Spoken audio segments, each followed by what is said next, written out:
ምናልባት ተመሳሳይባቸው ይሆን እኔ ነው ሰው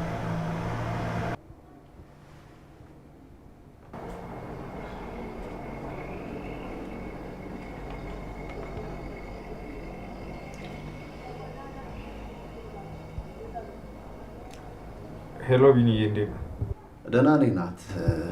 ምን ሆነ ነው? አስጨነቀን እኮ። የት ጠፍተህ ነው ስልክ ማታነሳው? ምን እንደሆንኩ አላውቅም። ደርሻለሁ ብዬ ደውዬልህ ነበር አይደል? አዎ፣ ቀን ላይ ደውለልኝ ነበር። ከዛ በኋላ እኮ መልሼ ስደውልልህ አገኘው ብዬ ያው ስልክ አታነሳም። ቀጥሮኝ የነበረውን ሰውዬ ለማግኘት ሄጄ ነበረ። ከዛ የሆነ ሰው ከኋላ መጥቶ በሆነ ነገር አንገቴን ወጋኝ።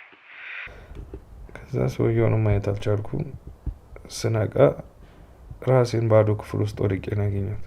ማለት ቆይ ያረጉ የወሰዱብህ ነገር አለ? እሺ ልምጣና ሆስፒታል ውሰድህ? መድኃኒቱ እኮ የሰጡ መድኃኒት እየቆየ የሚሰራ እንዳይሆን። የሚገል ቢሆን እስካሁን ሞት ነበር። ያው የወጉኝ ነገር ደሜ ውስጥ ከገባ 4 ወይ 5 ሰዓት ሆኖታል እኮ። ናታን፣ እንዴት ነው ነገሮችን ቀለል አድርገህ የምታየው? ህይወቱ ላይ የሆነ ነገር ቢያመጣስ?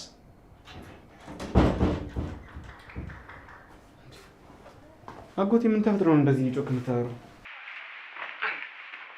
በዛ ላይ ደግሞ የደነገጥ ትመስላለህ። ቢሆንም እመጣለሁ፣ መመርመር አለብህ።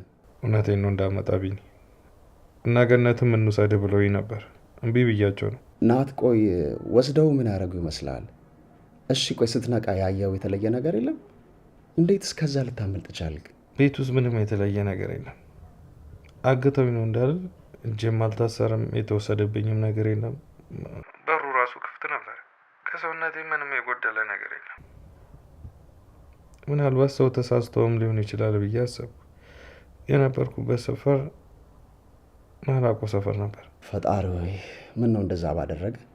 ለማንኛውም የሚሰማ ነገር ካለ ምንም ሳትጨነቅ ሌሊትም ቢሆን ደውልልኝ። ቤት ውስጥ ያሉት ሴቶች ስለሆኑ ሊደናገጡ ይችላሉ። እሺ ቢኒ፣ አንተ አትጨነቅ፣ እኔ ደህና ነኝ። ዳጊንም ሰላም በልኝ። ደህና ደሩ። እሺ በቃ ደህና አደር። ቻው። እንዴ አጎቴ ናታን ደህና ነው? ቆይ ምን ተፈጥሮ ነው? ለስራ ብሎ የሆነ ሰፈር ሄዶ ነበርና ከዛ የማያውቃቸው ሰዎች አግተውት ራሱን የሆነ አንድ ክፍል ውስጥ ነው ያገኘው። ምን? እንዴ ቆይ እሱ ደህና ነው? ቆይ እንዴት? መጀመሪያ ለምን ወሰዱት? ከዛ ስለምን ለቀቁት? የኔም ጥያቄ እሱ ነው። ለምን ወሰዱት? ከዛ ለምን መለሱት? ምንም ነገር አልገባኝም። ታውቃለህ ኤፉ፣ ቆይ አንቺ ለምን አተኝም? እሱ እኮ ብቻዬን ነው መሆን የምፈልገው ብሏል። ናታን የሆነ ነገር እንዳይሆን ብዬ በጣም ፈርቻለሁ። የሰጡት መድኃኒት ምን እንደሆነ አናውቅም። ቆይኛ ለምንድነው ነገሮች እንደዚህ ቀለል አድርገን የምናየው? እሱ አልፈልግም ቢልም ግዴታ ሐኪም ቤት ልንወስደው ይገባል። ንገሪኝ፣ ቆይ ወንድሜ የሚሞት ይመስልሻል እንዴ? ለዛ ነው የፈራሽው? ኧረ በስመ አብ! ቆይ አንቺ እንዴት እንደዚህ ታያለሽ? የኔ ናታን እኔን ትቶኝ አይሞትም። በቃ እኔ ሂጅ አጠገቡ ልሆን። እኔም ልምጣ? አይ አንቺ እዚህ ሆኚ፣ እኔ እንደምንም አግባብቻው ወደ ሆስፒታል ወስደዋለሁ። ውስጥ ግቢ።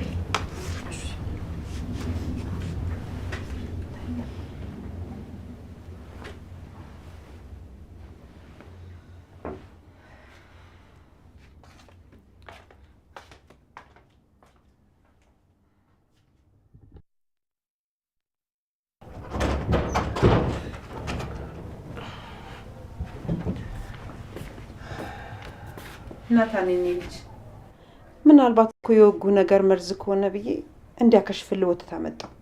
እስኪን ካጠጣ ግን ለምን ትጨነቂያለሽ? እንግዲህ ሐኪም ቤትም አልሄድክ። እንግዲህ ምን ይደረጋል?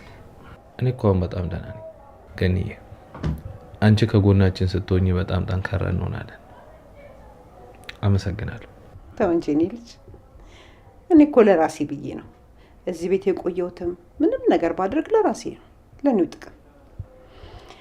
የልጅ ደስታ ያለው ባንተ እጅ ነው። አንተ አንድ ነገር ከሆንክ እሷ ትጎዳብኛለች። ደግሞ ሁሉን ነገር ከሁለት ጋር ታያይዘው። ማንም ሰው አንተ ጋር አንድ ነገር ከፈለገ ካንተ የሆነ ጥቅም ስላለው ነው አብሮ የሚቆየው። ለዛ ነው ገኒ፣ እኔ የምኖረኝ ሰው እኔ ጋር ይቆያል ብለሽ ነው? ሁሉም አንዳንድ እያለ ከኔ እየራቀኝ ነው።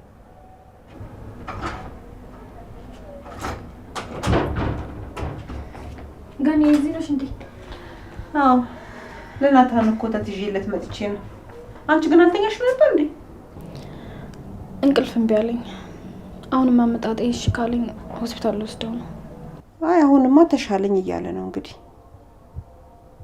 ለማንኛውም አንቺ አብረሽ ሁኚ፣ እኔ ደክሞኛል ልተኛ። እሺ ደህና ደሪ። ደህና ደሪ ናታን፣ ደህና ደሪ። ደህና ደሪ ገኒ። ተቀመጭ። እሺ እዚህ ጋር ተቀመጭም እንዴ? አይ እዚህ ነው የምቀመጠው። የአልጋ እንተና የቤዛ ነው። እሷ በሌለችበት ክፍል መግባት የራሱ ትልቅ ጥፋት ነው። በነገሩ ልክ ነሽ። ይሄ ለአንቺ ከብድሻል።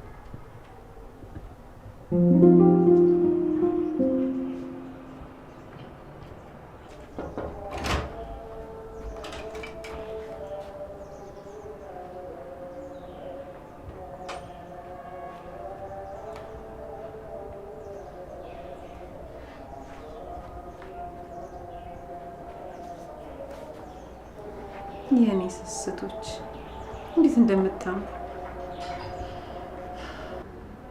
ፈጣሪ ግን ለምንድን ነው እንደዚህ መከራችሁን ያበዛው? ይሄ የኔ ሁሌ ጥያቄ ነው።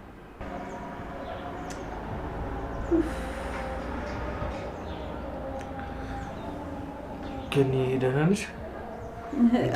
የተፈጠረ ነገር አለ እንዴ? አይ ምንም የተፈጠረ ነገር የለም። እንዳው ነው በቃ እስቲ ሊያችሁ ብዬ ነው የመጣሁት። ግን እናንተ ምን ነው ከላይተኛችሁ ውስጥ ገብታችሁ አትተኙም ነበር እንዴ? እፉዬ ናት እምቢ አለች ገኒ። እዚህ ክፍል ያደረችው ራሱ እኔን ጥላ ላለመሄድ ነው። እያወራን እዚሁ እንቅልፍ ጥሏት ሄደ።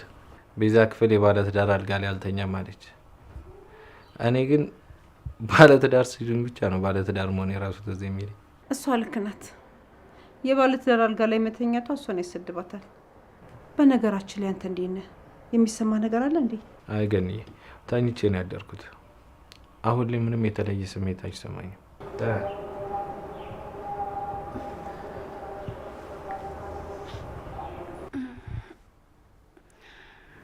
እንደፈራሁት እዚህ አደርኩ አይደል? ይሄ እንዳደርግ ያደረከኝ ደግሞ አንተ ነው እንዴ? እኔ ደግሞ ምን አደረኩ? ገኒ እየሰማሽ ነው ምን እንደምትል? ገኒ ምንም ብትላት ለኔ ነው የምታግዘው። ይኸውልሽ ገኒ እኔ እዚህ ክፍል መግባት አልፈልግም። ታች እንሂድ ስለው እምቢ አለኝ። እኔ ብቻዬን ሆኜ ምን እንደተፈጠረ ለማስታወስ ፈልጌ ነው። አንቺ ደግሞ አልፈታም አልሽ። እኔ ደግሞ በቃ ተይኝ አልኩሽ። አረ እንደዛ ነው ገኒ? ሰማሽ አይደል? ተይኝ አልፈልግሽም አለኝ። እኔ በሁለታችሁ መሀል አትክተቱኝ፣ አያገባኝም። አሁን የመጣሁትኝ እሱ እንዴት እንዳደረ ለመጠየቅ ነበር። በሉ ደህና ከሆነ እኔ ልሂድ። አረ ልሂድ የምትይው ለእሱ አግዘሽ ነው አይደለም? እንደውም ሁለታችሁ እንዳታናግሩ። ልቀቀኝ። በእኔ ጨክነሽ ያስችልሻል? እኔ ግን ያስችልሽ አይመስለኝም። አረ እንደዛ ነው ይመስላል። እንዴት እንደማልችል ደግሞ አሳያለሁ።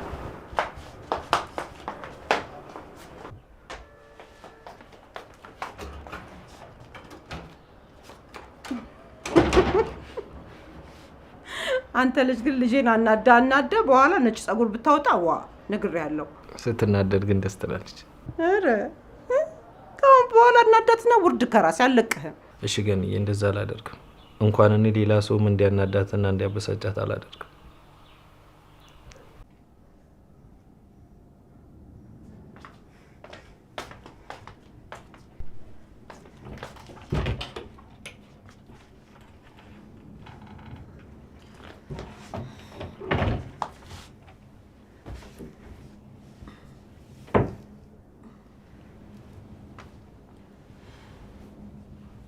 ዛሬ ደግሞ ደህና ደርሽም አትይኝም እንዴ? በጧቱ ምን ሆነሻል? ፊትሽን ጥለሽዋል። የወንድምሽ ነው አልፈልግሽም ሂጂልኝ አለኝ። ማ የኔ ወንድም ነው አንቺን አልፈልግሽም የሚልሽ? ትናንትና የወጉት መድኃኒት እንደኔ እንዲረሳ ካላደረገው በስተቀር በፍጹም አንቺን አልፈልግሽም አይልሽም። እንደዛ ከሆነ ደግሞ በፍጥነት ወደ ሐኪም ቤት ልንወስደው ይገባል። አረ በቃ አንቺም ቀለድሽብኝ። እንደውም ሁላችሁም እንዳታናግሩኝ። እረፍ። አሁን ደግሞ እኔ ምን አደረኩኝ እንዴ? ምንድነው ዛሬ በጧቱ ነገር የሚልሽ? እንደዚህ ያስከፍቶኝ እንኳን ይቅርታ ልጠይቀኝ አልመጣም። ቆይ ግን ስታስቢው እየጠላኝ የመጣ አይመስልሽም? ኧረ አንቺ ልጅ እንዴ የምራምረሽ እንዴ? ቆይ እሱ ከልቡ ነው እንዴ እንደዛ የተናገረሽ? እንደዛ ባይሆን ኖሮማ አስከፍችሻለሁ ይቅርታ አድርግልኝ ብሎ ይመጣ ነበር። ይልቅ አሁን እንተውና የሆነ ነገር ሳስብ ነበር። ምንድነው? ገነት እናትሽ ሆና ሳለ ለምንድን ነው የቤት ሰራተኛ ሆና የምትሰራው? ገኒ እኮ የእውነት እናቴ አይደለችም፣ ግን ያው ልክ እንደ እናቴ ናት። እኔ በህይወቴ የእውነት እናቴ የሚባለውን ነገር አላውቀውም። አረ